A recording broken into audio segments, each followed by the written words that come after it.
first step to installing the Pulsar XT on your 2.0 liter Jeep Wrangler JL would be to disconnect the negative battery terminal from the battery.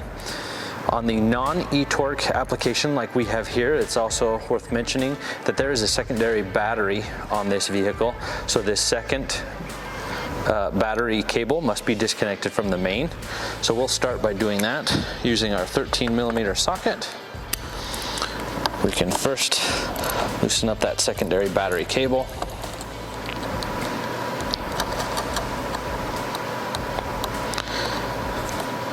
Simply remove the nut and pull that cable off of the main. And then we will use our 10mm socket to disconnect the main from the battery itself. The one thing to pay attention to is that during the installation you want to make sure that that secondary negative cable does not come in contact with the main battery cables, and that neither of them come in contact with the ground on the vehicle itself. So we could recommend placing a rag over it or both so that they do not come in contact with anything. Step 2 of the process will require us to remove this engine cover from the engine. There are two 10mm bolts located here on the top that must be removed, at which point the whole panel can be removed, and then we will need to remove this lower engine cover as well.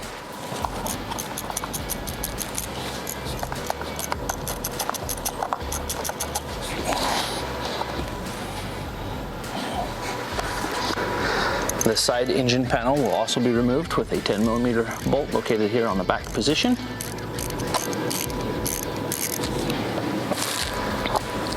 At which point it can be popped out of the lower mounts and set aside.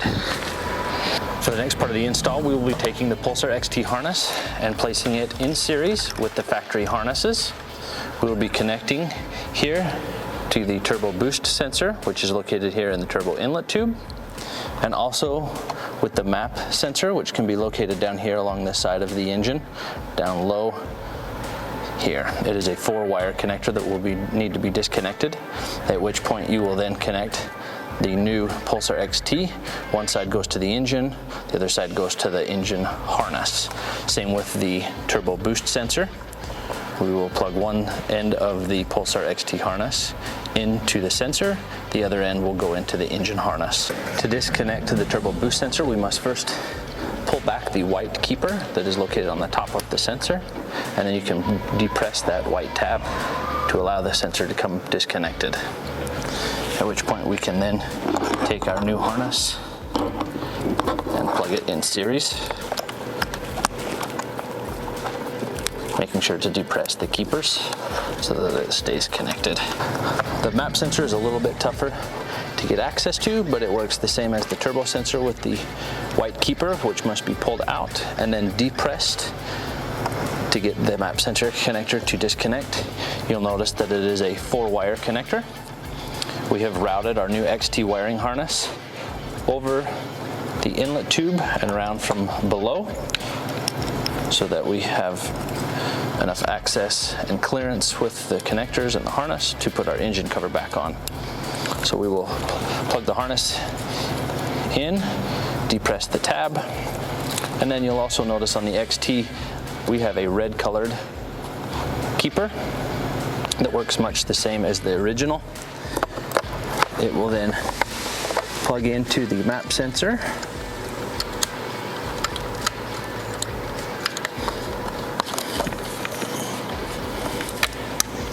and then make sure to depress that red tab to lock it in place. For the next step of our installation process, we will be taking this smaller and longer wire out of our harness and be running it into the cab. This can be done by running it under the foam that is here under the hood.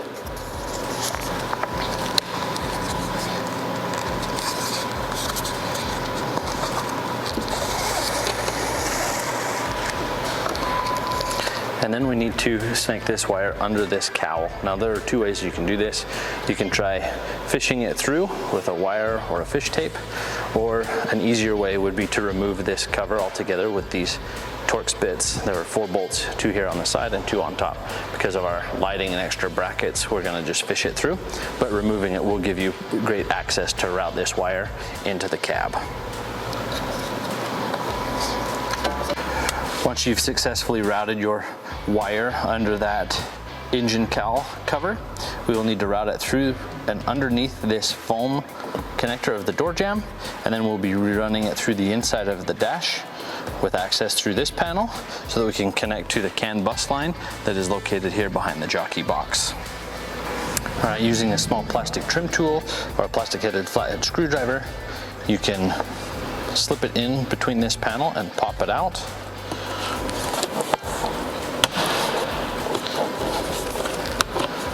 And removing this cover will give you better access for routing this cable into our CAN bus location. So again, we're going to route this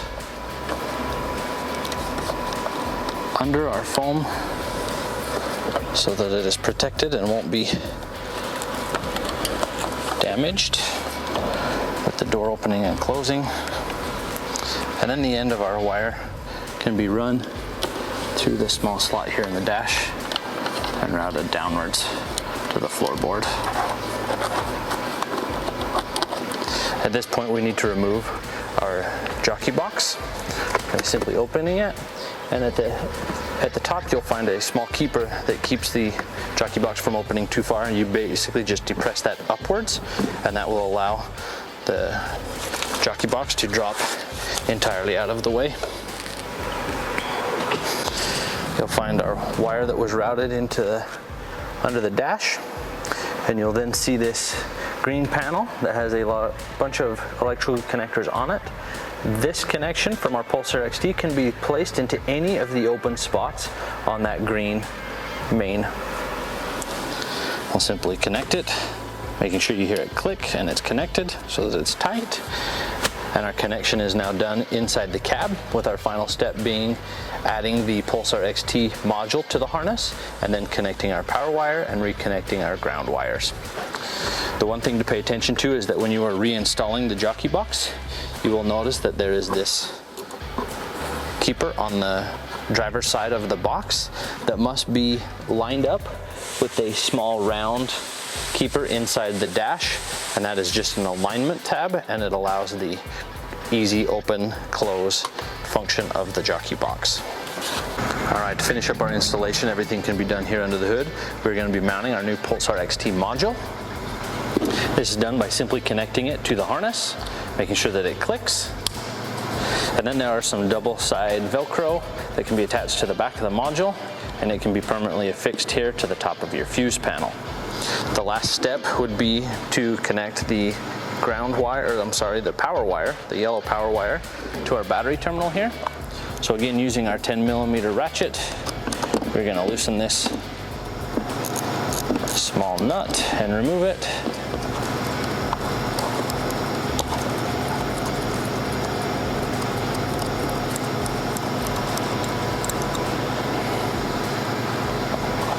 Again, we want to make sure that our wiring is routed where it's in a safe place, away from heat or moving sources.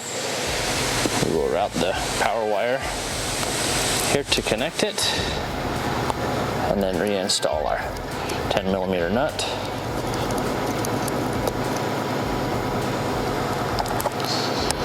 And snug it down with our ratchet.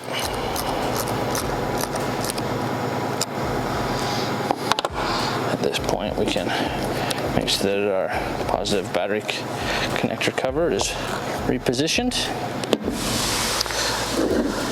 Make sure our wiring, there are zip ties included so that you can make sure these wires stay safe. And then we can finally reconnect our negative battery terminal.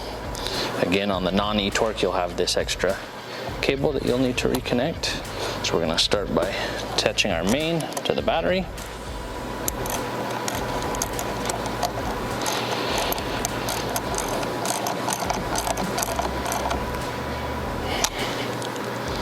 And Then our secondary battery cable can be reconnected as well.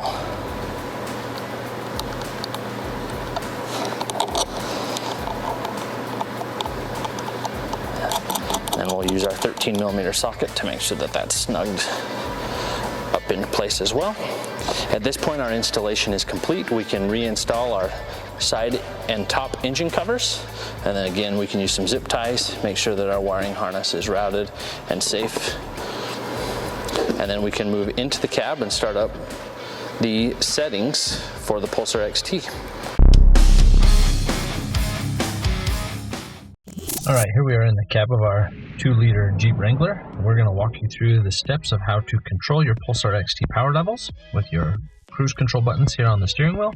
And then we will also walk through the setup of the Pulsar XT to modify our TPMS settings, our tire size, our gear ratio, and then we can also use this module to clear and read our diagnostic trouble code should you ever have to check engine light. So our first step is going to turn the Jeep on without starting the engine. We're going to do this by depressing the start button twice. This will put us in a powered on situation without the engine running. Once our screen is up, you can scroll through your display to find your audio setting. This is where it shows our music is on or off. Now at this point, we can press our set plus or set minus buttons on our cruise control side to see which power levels our device is in. Our dash will now display level 1, so that is power level 1 above stock.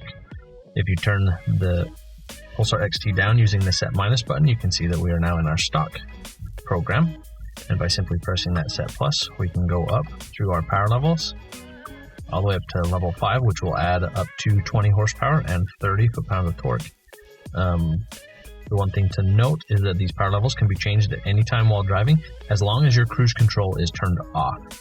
When you have your cruise control set on the freeway, pressing that set plus and set minus will work as factory to increase your cruise speed or decrease your cruise control speed.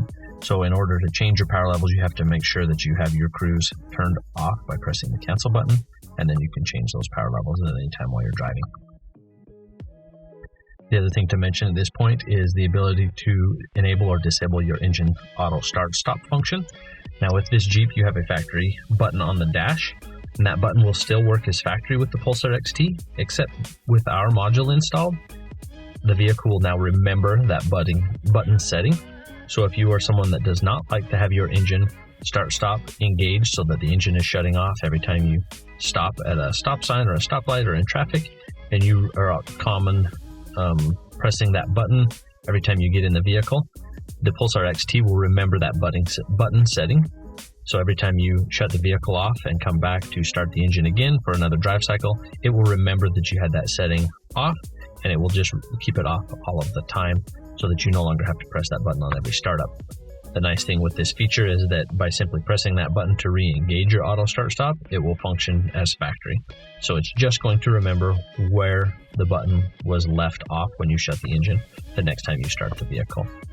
At this point, we can enter our setup modes and kind of walk you through how to set up the different settings that the Pulsar XT has control over. Now to enter our setup mode, we're going to press and hold our cruise cancel button for 5 to 7 seconds. You'll see the dash will change. Now it's asking for TPMS off. Now this system will allow you to disable your TPMS sensors altogether. So if you've installed an aftermarket wheel and tire package that does not have your factory TPMS sensors in it, you can use your set plus or set minus to disable that feature altogether. So TPMS off, yes or no. This one actually still has the TPMS sensors in our aftermarket wheels and tires. So we're going to select no. We're going to press resume, which will take us to our adjust TPMS setting. And again, we've got our yes or no selections by pressing set plus or set minus. Now we want to adjust this sensor by selecting yes. We'll select resume again. And now this is going to let us set what our pressure is set up. So when that light comes on the dash, what PSI would you like to have that light come on? We will use our set plus and set minus buttons to change this.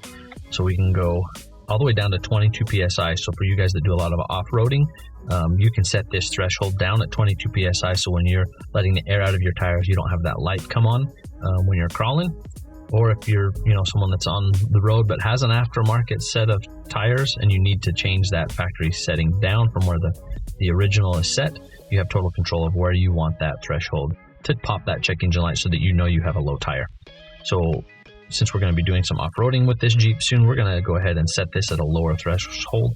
So normally it's around 35 to 36 PSI. We're going to change that to 25 PSI. So using our set plus and set minus button, we can select our numeral 2, and then we'll press resume to bounce over to our next digit, and we can press our set plus or set minus to change that.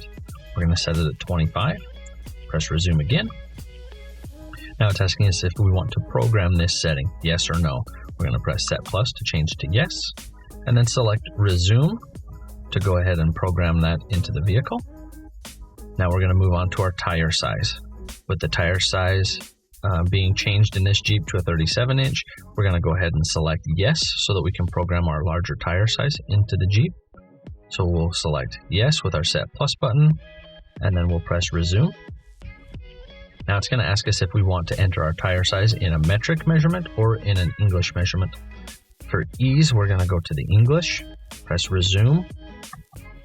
Now it's going to ask us for our tire size. The one thing to remember when you're setting your tire size, it is always going to be most accurate on the speedometer if you actually measure your height of the tire with a tape measure.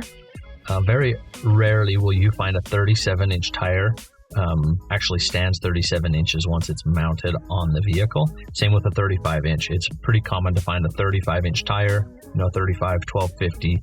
R17 is actually only going to be about 33.5 inches tall once it's mounted on the Jeep. Now, this Jeep is running an aftermarket set of 37-inch tires, but they only measured 35.8 with our tape measure. So again, using our set plus or minus, we can go through and change those numerical values on the dash to read 35.8. So we'll select 3, press resume. It's going to bounce to the next one. We can go through our 35, 36, 37. We're going to set this at 35 and press resume to bounce to the final increment. We're going to set that at 35.8, press resume. Now it's going to ask us for our axle ratio. Now this is for those of you that have changed your ring and pinion. This is a factory Rubicon model that came equipped with the 410s, so we have not changed the gear ratio in this. But should you do that when you put your lift and larger tires, we can select the set plus button to find yes, and then we can go in and set up that ring and pinion change as well. This one's still factory, so we're going to select no, press resume. Now it's going to ask us if we want to program all of these changes. We want to set plus for yes, press resume. The vehicle will now start programming our changes into the vehicle's computer system. Once it's done, it will ask us to turn the Jeep off and allow it to do a full power down cycle. And then the next time we start the vehicle, all of those systems will be saved. And you've now completed the setup. The other options is the ability to read and clear your diagnostic trouble codes. For information on that, refer to your owner's manual. And then if you have any further questions regarding the installation or the proper function of your Pulsar XT, please reach out to our tech support team over the phone, and keep us posted on social media on your thoughts of the 2.0 liter Pulsar XT module, available now.